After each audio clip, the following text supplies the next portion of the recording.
Hi, everybody. I'm Mike Kerr, and this is The Last Watch on 9/11/2025. Guys, I wish I had something bright and cheery to bring you today. Some great speaker like the others we've had on the show and at the conferences we do, but I don't. It's a dark, dark time in America right now. Our darkest hour was 9/11, 2001. I remember it. I remember exactly where I was.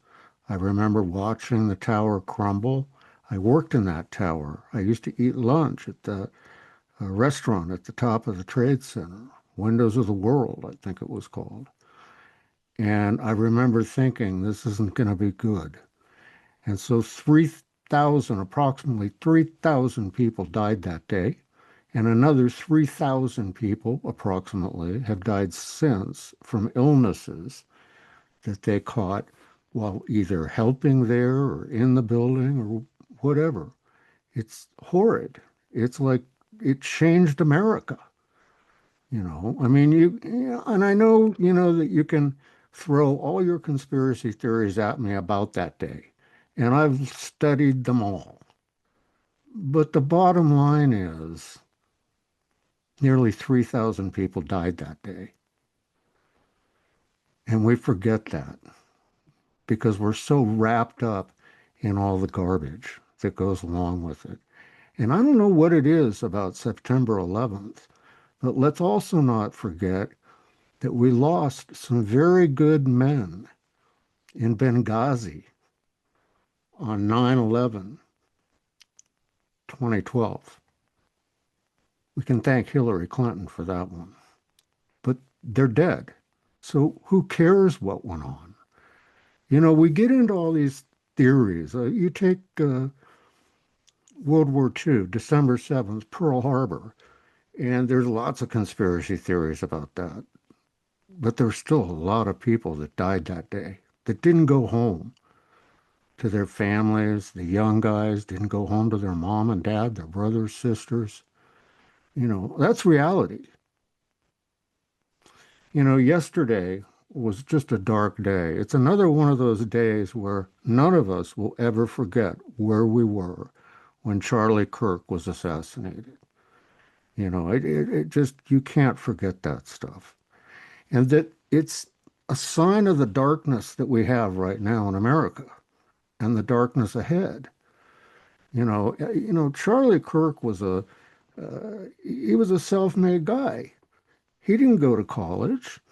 You know, he was a husband, a father to two beautiful kids, a boy and a girl, 31 years old. Do you know what most kids 31 years old are doing? They're trying to figure out how to move out of their mom and dad's garage. But this guy was out there doing it. He was out there talking to college kids, talking to them about the liberal agenda that's been shoved down their throat, talking to them about mass shootings, LBGT, all that stuff. He would debate it with them. That's healthy. But you see what's happened, which is reminiscent, totally reminiscent of the political unrest that took place in the 60s and early 70s. Now, I'm old enough to remember it. A lot of you that watch this are also old enough to remember it. Some of you aren't. But it's a lot like that. You look at JFK, he was assassinated in November of 63.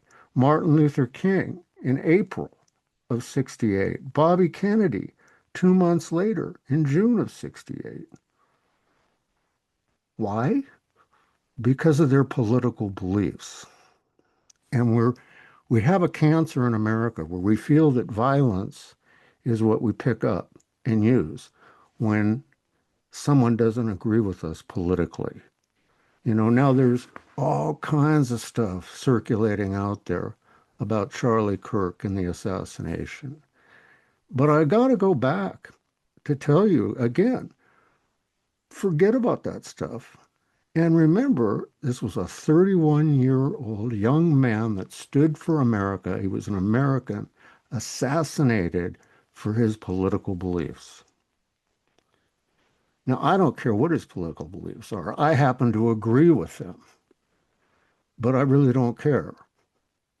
What I care about is someone took his life and took him away from those children and took him away from that beautiful wife.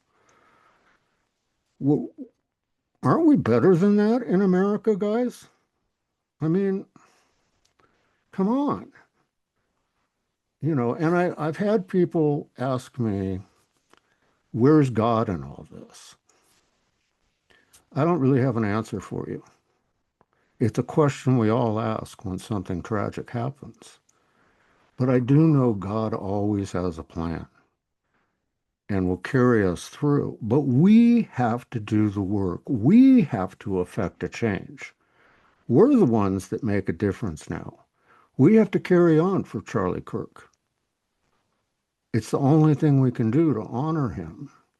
And look at the stuff that's going on out there. Okay, it's like just absolutely crazy. MSNBC should be completely shut down. You look at Katie Tur walked right up to saying that Kirk had it coming, calling him divisive and polarizing.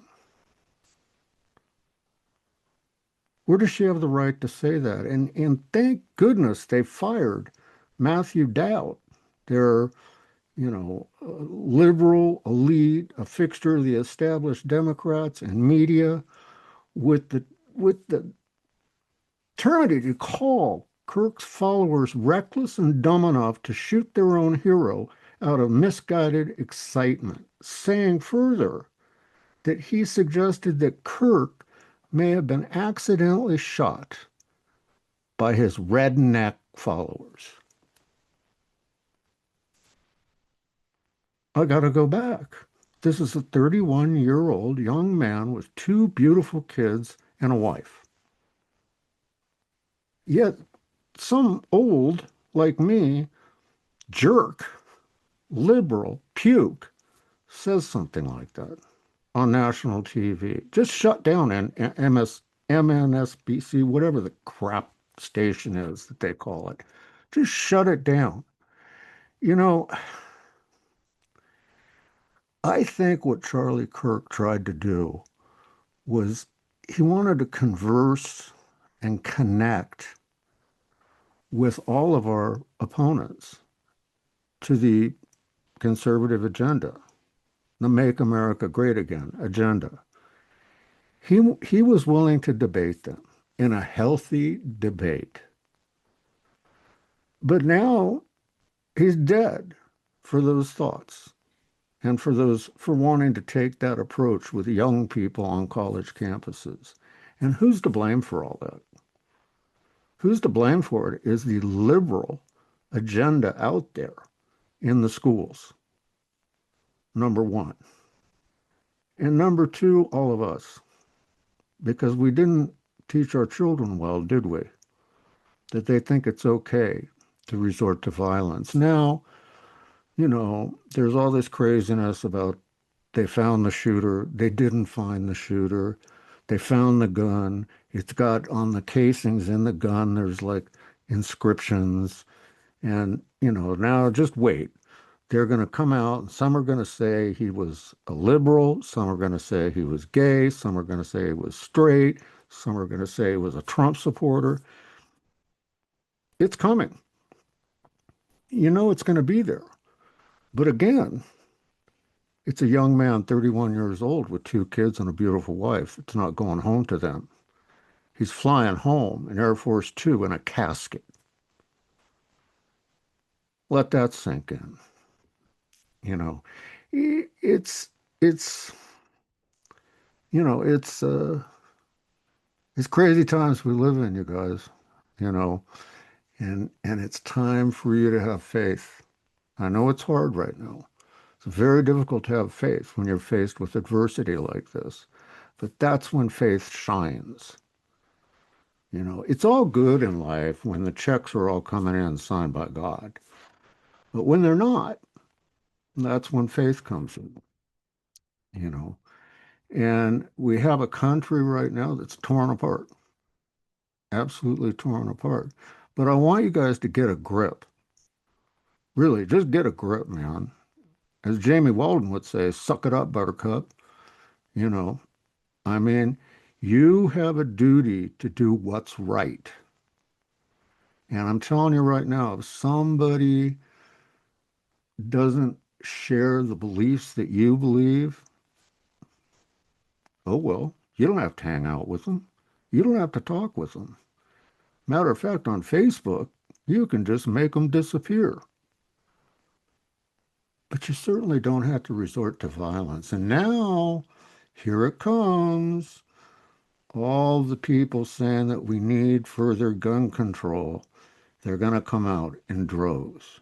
But you know what's interesting?